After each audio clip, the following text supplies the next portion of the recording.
চাই না যে অতীতের পুনরাবৃত্তি আবার হোক, কিন্তু একটা কি অদ্ভুত বিষয়, আমি সেই বক্তব্যটাও একটু শোনাবো। এই যে রাশিয়াতে যেখানে এই অ্যাটাকটা করেছে ইউক্রেন, আইএই এর প্রধান কয়েকদিন আগে এই জায়গাটাকেই মার্ক করেছিলেন যে এইখানে এই ধরনের একটা ঘটনা ঘটতে পারে। আগে শোনাই তার সেই বক্তব্যটা, তারপর আসছি প্রশ্নে। When a plant is operating, the temperature is much higher, and if there was the case of an impact or something that could affect it, there would be serious consequences.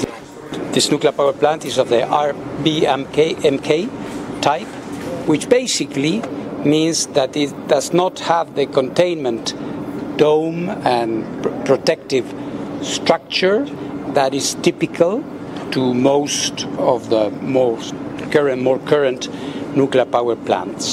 What does this mean?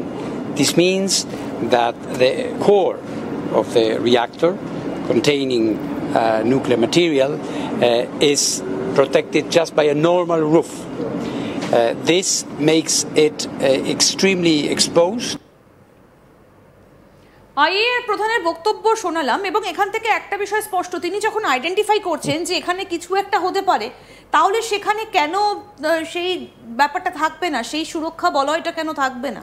আমার তো খুব শুনতে শুনতে হাসি পাচ্ছিল এটা ভেবে যে ভদ্রলোক প্রেস মিট করছিলেন নাকি স্পেসিফিক্যালি বলে দিচ্ছিলেন কিভাবে অ্যাটাকটা হতে পারে, কিভাবে অ্যাটাকটা করলে আইডিয়াল হিট করা যায়, কাজ চলে খুব গরম হয়ে থাকে, গরম হয়ে থাকে, ছাদে কি এক্স্যাক্ট মেটেরিয়াল ইউজ হয়েছে, হ্যান হয়েছে ত্যান হয়েছে, লোকেশনও পরবর্তীকালে শেয়ার করেছেন এই নিয়ে আমি জানি না।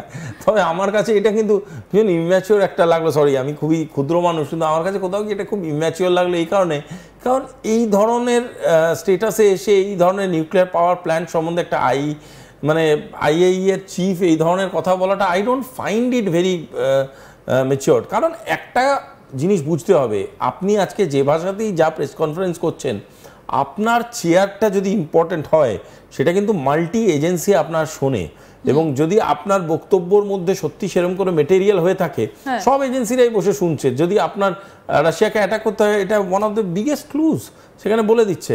আমার প্রশ্নটা হলো যে কোথাও দাঁড়িয়ে এই অ্যাটাকের পিছনে আমার কেন জানি না মনে হয়, আমার বারবারই যে গন্ধটা লাগছে সেটা হচ্ছে আমেরিকা কোথাও গিয়ে জেলেন্সকিকে বিপদে ফেলার জন্য এই ধরনের অ্যাটাক বা এই ধরনের অ্যাটাক ঘটাবার কোনো একটা ষড়যন্ত্রে যুক্ত হলো না তো? যদি আমেরিকা নাও হয়, আমেরিকার কোনো বন্ধু বান্ধব এজেন্সিকে দিয়ে করালো না তো এই ধরনের ঘটনাটা? কারণ এই যে অ্যাটাকটা হয়েছে, এই অ্যাটাকটা হওয়ার পিছনের যদি তুমি লজিক দেখো, লজিক কিন্তু খুব একটা পাবে না।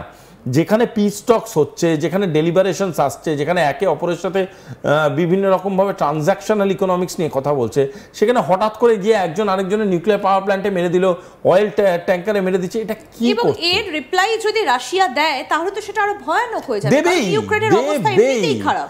রাশিয়া এমন একটা ব্যাপার যে রাশিয়া রিপ্লাই দেবেই, রাশিয়া চুপচাপ বসে থাকার দেশ নয়, যে জিনিসটা করেছে সেটা দেবে। শুধু তাই নয়, রাশিয়া এইবারের যে অ্যাটাকটা করবে আমার মনে হচ্ছে খুব ভয়ঙ্কর এবং ভয়ানক হবে। তার কারণটা হলো রাশিয়া কিন্তু পিস টক্সে ইন্টারফেয়ার করেছে, রাশিয়া কিন্তু পিস টক্সে ইন্টারফেয়ার করতে চেয়েছে। যদি রাশিয়া পিস টক্সে ইন্টারভিন করে থাকে, যদি রাশিয়া পিস টক্সে ইন্টারেস্টেড থাকতো, তারপরে এই ঘটনাটা যারা ঘটালো তারা কোন বেসিসে ঘটালো, কোন কারণে তারা এই ঘটনাটা ঘটালো? এটা তো এই কারণে ঘটাতে পারে না যে রাশিয়া বলছে, তো রাশিয়া যদি ইন্টারেস্টেড না হতো তাহলে তারা আলাস্কা আসতো না। রাশিয়া যদি ইন্টারেস্টেড না হতো তাহলে তারা পরিষ্কার প্রেস মিট করে বলে দিত যে আমরা ইউক্রেনের সাথে কোনো রকম পিছিয়ে যেতে রাজি নই। রাশিয়া তো ভয় পায় না, আমেরিকার এগেইনস্টে প্রেস কনফারেন্স করে দিচ্ছ তো ইউক্রেন। তাহলে আপনি বলছেন যে এই ঘটনাটা একটা চাল, ডোনাল্ড ট্রাম্পের চাল বলে কি আপনি মনে করেন? কারণ যেভাবে হিটলারি কায়দায় গোটা বিশ্বকে তিনি চালানোর চেষ্টা করছেন। যুদ্ধ চলে গেলে একটা জিনিস বুঝে নাও, গোটা পৃথিবীটা যদি ভেজিটেরিয়ান হয়ে যায়, মাছ মাংস আর যারা ননভেজ বিক্রি করে তাদের ব্যবসাটা কোথায় কমে যাবে। তো আমেরিকা এমন একটা দেশ যার মূলত ব্যবসা কিন্তু অস্ত্রের, এবং সেই অস্ত্র ব্যবসাতে দিনের পর দিন তারা ধাক্কা খেয়েছে, ধাক্কা খাচ্ছে। আগামী বিশ্বের কাছে যখন তারা বুঝছে ভারতবর্ষের তৈরি অস্ত্র লোকের কাছে বেশি মনোগ্রাহী হচ্ছে, কম দামে পাচ্ছে, তখন কিন্তু তারা ভারতের দিকে তাদের নজরটা বাড়ছে, ভারতকে কিভাবে চাপে রাখতে হয়। আমেরিকানাইজেশন অফ দ্য ওয়ার্ল্ড, এই কনসেপ্টটা আস্তে আস্তে ধূলিসাৎ হয়ে যাচ্ছে। আজকে ডেটে রাশিয়া, চীন, ইন্ডিয়া সবাই ইকোনমিক করিডোরের কথা বলছে। এই যে কনসেপ্টটাকে ভেঙে দেওয়ার জন্য সব থেকে ইম্পর্টেন্ট জিনিসটা হচ্ছে political disturbances, political attacks, continuation of war. কোথাও গিয়ে এতদিন ধরে রাশিয়াকে একটু বাবা বাছা বলে চলছিলেন ডোনাল্ড ট্রাম্প, কখনো তিনি G7 এ রাশিয়ার অন্তর্ভুক্তি চাইছিলেন, কখনো এই যে আলাস্কার মিটিং, কিন্তু যখন দেখা গেল যে রাশিয়া একেবারে ডোনাল্ড ট্রাম্পের কথায় চলছেন না, তখন কি একটু খোঁচা দিয়ে দেওয়া?